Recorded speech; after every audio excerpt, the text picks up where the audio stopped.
Tyranitar EX is a brand new terrestrialized Pokemon from Obsidian Flames. In today's video, we'll discuss building a deck list for Tyranitar and review gameplay with it on Pokemon TCG Live. If you enjoyed today's video, remember to subscribe for more Pokemon TCG content, and you can also check out my second channel, Celio2, for more videos.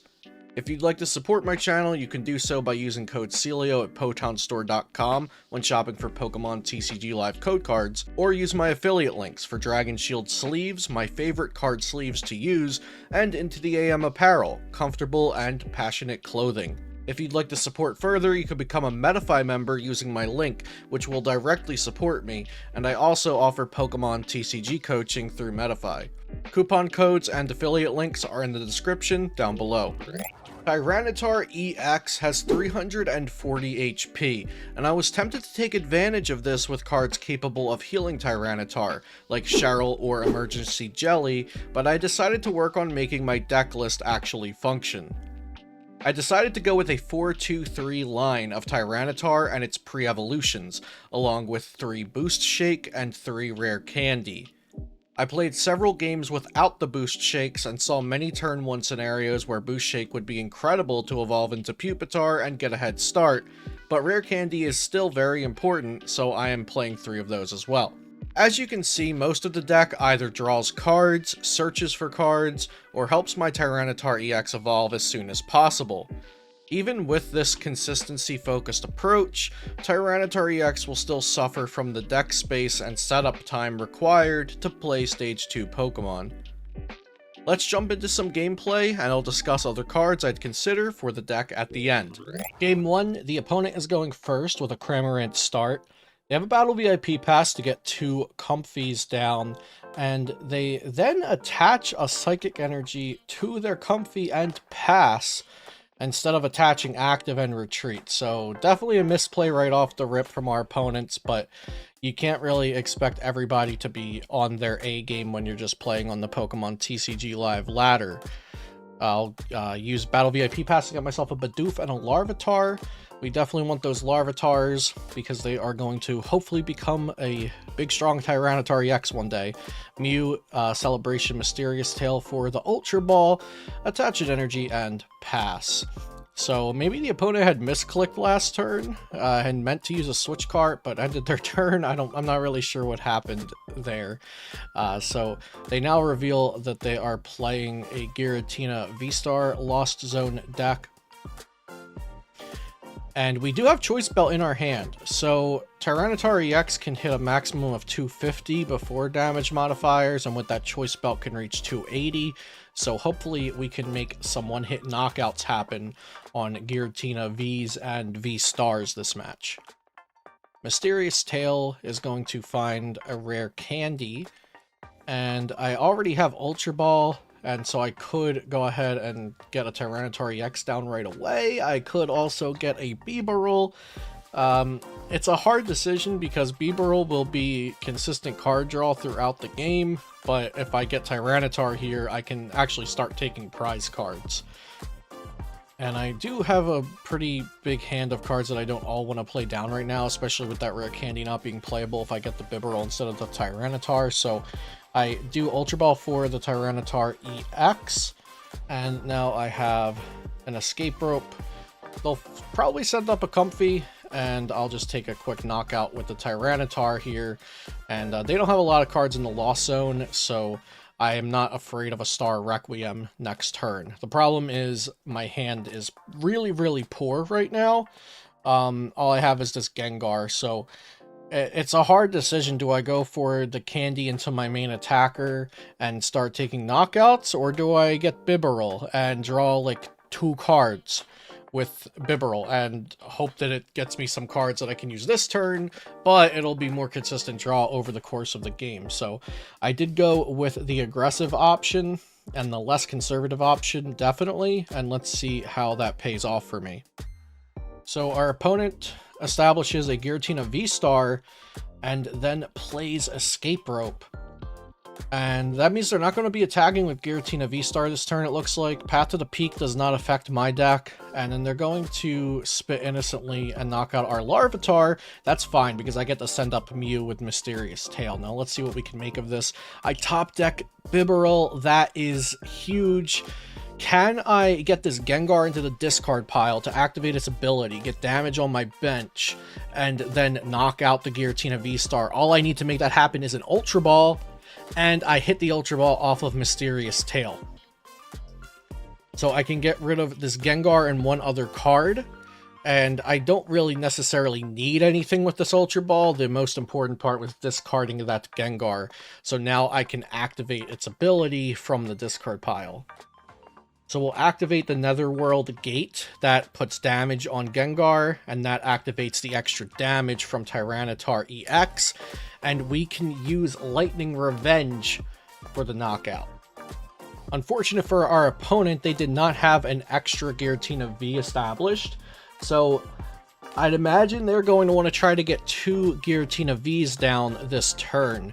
And I have a boss's orders in my hand. This is really, really fortunate for me that I had the boss's orders last turn. I was able to make the Gengar happen, and now I have another boss's orders in my hand. So I'm going to be able to boss up this Giratina and knock it out again, and leaving this monstrous 340 HP.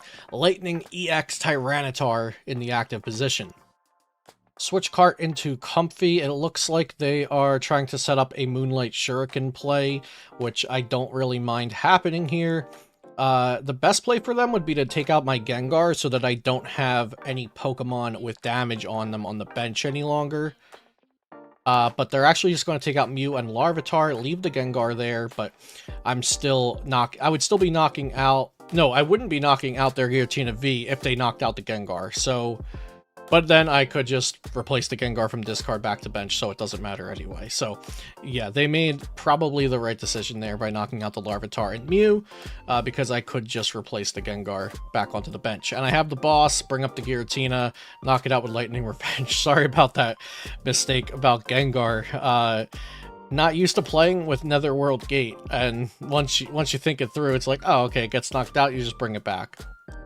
And yeah, I played 0 games of Hisuian Zoroark V-Star, so this is probably the first time I've ever activated Netherworld Gate from Gengar. I'm down to 1 prize now. There's no way they can knock out my Tyranitar EX because they just benched that Giratina. They would have needed to have another Giratina ready to go in case I boss KO'd the first one, which I did. And yeah, this game is going to be really easy for me to clean up since there's literally no possible way for them to knock out this Tyranitar EX. So they play Escape Rope. I have no single retreat Pokemon. I'll just send up Gengar. Here's an out for them. If they can stall my Gengar in the active for a turn, they might be able to make something happen. They're going to Mirage Gate, Water to Greninja, Grass to Giratina, and then attach a Psychic from hand to Radiant Greninja. To Moonlight Shuriken, 90 on the Bibarel, and they're purposely not going to knock out my Gengar so that I can't just come up and knock them out. But of course, 90 to my Tyranitar EX, it has that Terra tag on the bench that says this Pokemon cannot be damaged by attacks while it's on the bench. I'll play Iono. I get to draw 1 card, but of course I have Industrious Incisors to bring that up to 5 afterwards. And I have that Fighting Energy in my hand. That's really all I need next turn to retreat this Gengar. The only thing that could happen is if my opponent can, off of these 3 cards, mind you, plus their top deck, if they could boss and Star Requiem my Tyranitar. So they would need to retreat the Greninja, attach a Psychic, evolve Giratina V-Star, and have boss. So they need 3 specific cards, Psychic Energy or a Mirage Gate, Giratina V-Star, and a boss. And they play Colress's Experiment, which tells us they do not have the boss. They have the Giratina V-Star, they have the Psychic Energy, and they probably have the boss now. Just hoping that I don't have this Fighting Energy to attach, retreat, and end the game. On to game 2. Our opponent is opened with a Cramorant again, just like last game. I have Larvitar and Larvitar, and I'm going to just hold the rest of my hand here. Unfortunately, no turn 1 Boost Shake and no Battle VIP Pass, so that's 7 dead cards in my deck. Not great. So here the opponent is going to Battle Pass out 2 Comfies, and then a Comfy and a Sableye. Plays Beach Court and then plays Colress's Experiment. A very good start for the opponent. So they got a couple cards into the Lost Zone, and they have a Vengeful Punch on the active Comfy. So that could actually add up after, you know, turn after turn of Vengeful Punches, Spit Innocently, Lost Minds. Those extra couple damage counters can be the difference. This is a really good hand for me. I have Candy, I have Pupitar, I have Iono. All I need is 1 Fighting Energy to take the knockout here on the Comfy. And we will knock out the Comfy.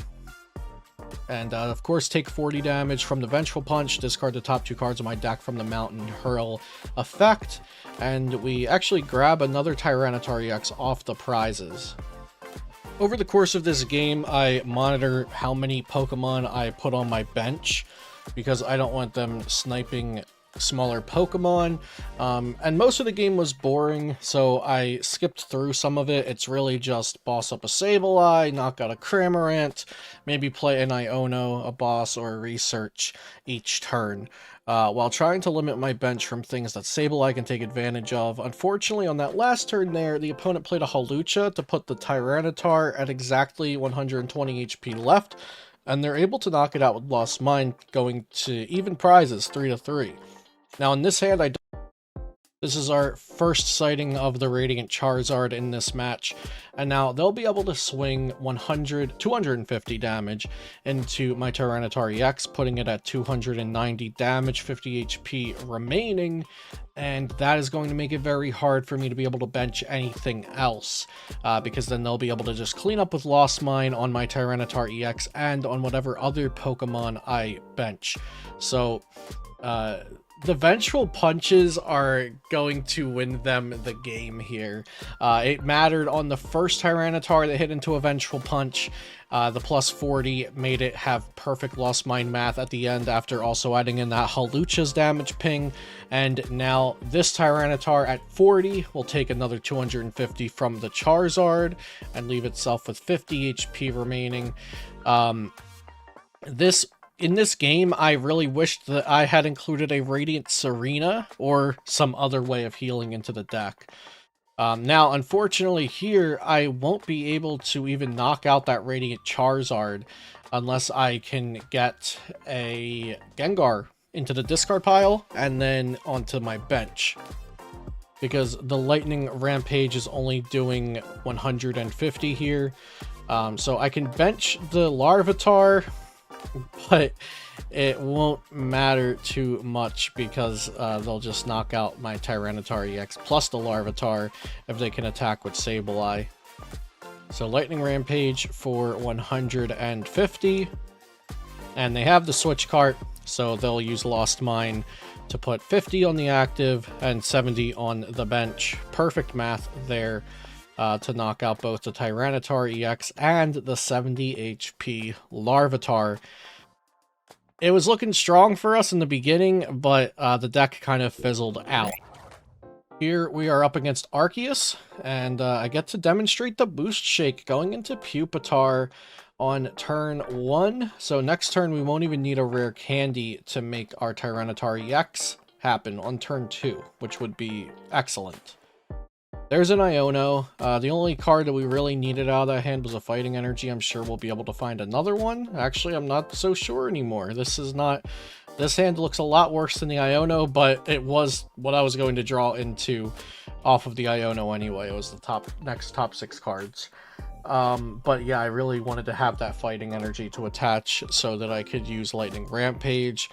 Also, something of note is that we don't have a way to get to Gengar. So we won't be able to make our Lightning Rampage do 250. This is not a good hand. We have the Battle VIP Pass that we can't use, so I'll just dump that. We're going to go for a boss, take out their Bidoof in case that's what they're banking on for drawing cards, and I can also take a prize card off of it. I get rid of Larvitar and Choice Belt. Choice Belt's pretty important because it'll make Lightning Rampage go from 250 to 280, and 280 is going to be an important number, but getting ahead of myself, I don't even have a Gengar in a discard to put onto the bench with damage anyway at this point. So realistically, I need to hope that my opponent draws pretty poorly and that I top deck a draw supporter. Okay, so they benched Bidoof, they played down Calamitous Wasteland, and they are going to use Trinity Charge. No damage on my Tyranitar yet. They do have a lot of energy on their board, though. I top deck Gengar. I can't actually use it, though. That would have been great to have discarded with Mountain Hurl last turn. We'll go ahead and Mountain Hurl for 120, and I discard 2 supporters off the top. That's really just the opposite of what you could hope for in this scenario. Now, I do want to note, let's talk about the function of this deck. Tyranitar EX, I have a Tyranitar EX down on turn 2, and technically it is attacking, and I even took the first prize card. But my board is anything but stable. There goes the opponent with an Arceus V-Star, so they'll be able to use Star Birth if they want to.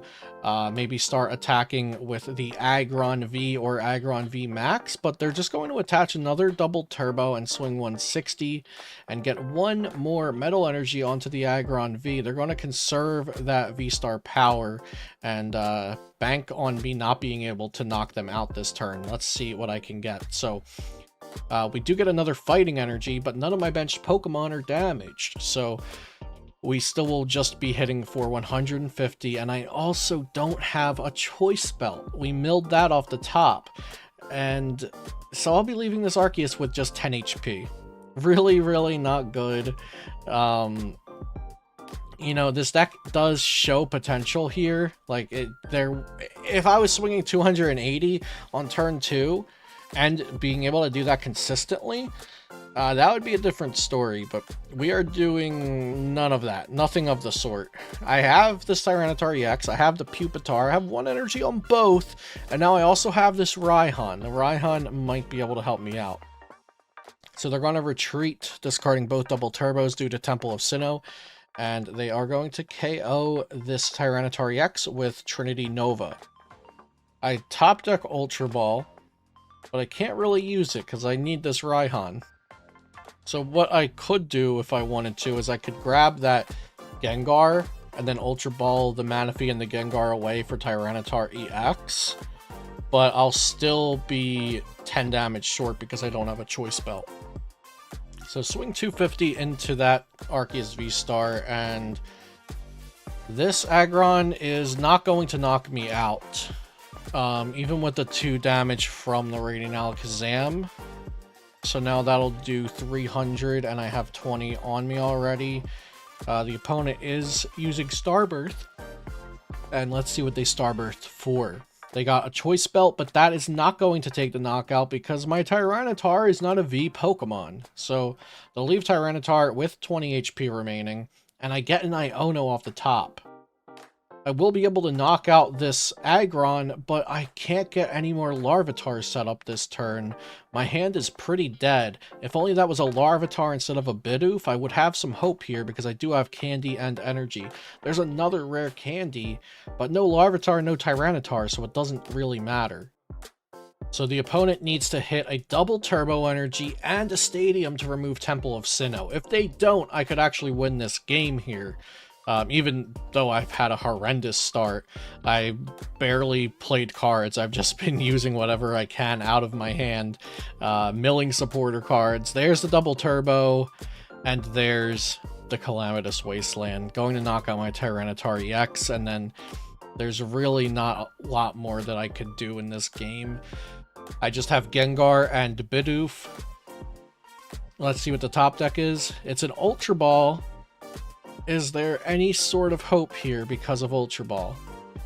It's either Larvitar or Bibarel. I could get Larvitar and hope for a good top deck, or I could use Bibarel and hope for a supporter card. And Bibarel and hope for supporter card was not the answer. So maybe the better play there was to just Ultra Ball for Larvitar, attach to it and pass.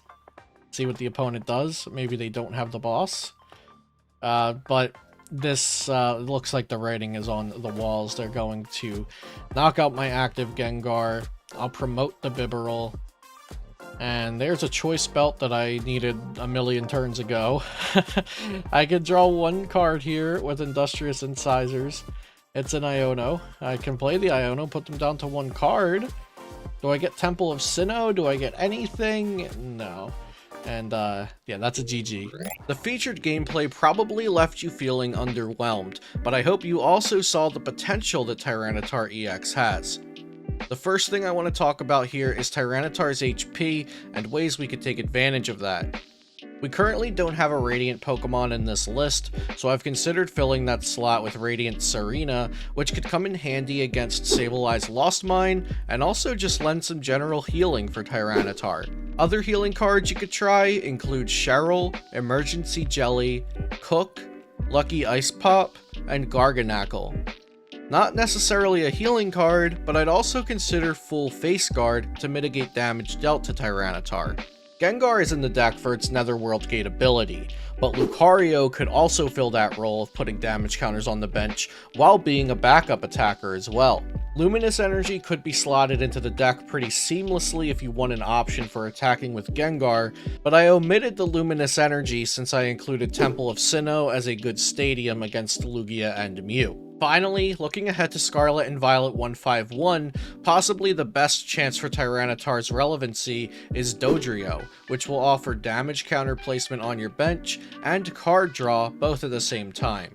For now, I think Tyranitar EX is too clunky and awkward for high stakes tournaments, but maybe Dodrio will be the miracle card for this archetype. I hope you enjoyed today's video, and I'll see you next time here on Celio's Network.